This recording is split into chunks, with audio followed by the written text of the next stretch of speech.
দেখেন বন্ধুরা, ঈদের মার্কেট করতে যায় সিংহ মুস্তান। কি কর ওই টিয়া দাও। টিয়া দেখি করবো আর কয়েকদিন পরে ঈদ, আর ঈদের মধ্যে মার্কেট করা লাগবো না। আমার বন্ধু বান্ধব সব জামা কাপড় কিনে মার্কেট করে ফাটা দিল, আমি মনে কিছুই কিনি নাই। আমার টিয়া দাও, আমি মার্কেটে যাবো প্যান্ট শার্ট কিনবো।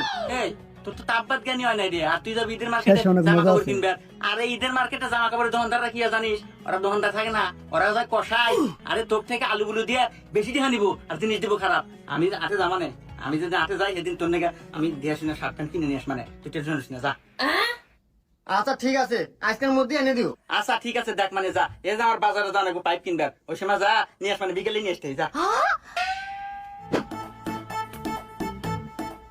এগারো সোহেল, তোর নাকি শার্ট আনছি, শার্ট নে। আব্বা শার্ট আনছো, দাও দাও দাও। হ্যাঁ নিয়ে আসলাম, তুই এক কাজ কর, তুই যা ভিতরে জানলা পরে আয়, দেখি কেবা মানাইলো, আর লগা সাইজ ছোট বড় হচ্ছে কিনা এটাও দেখা যাবে না।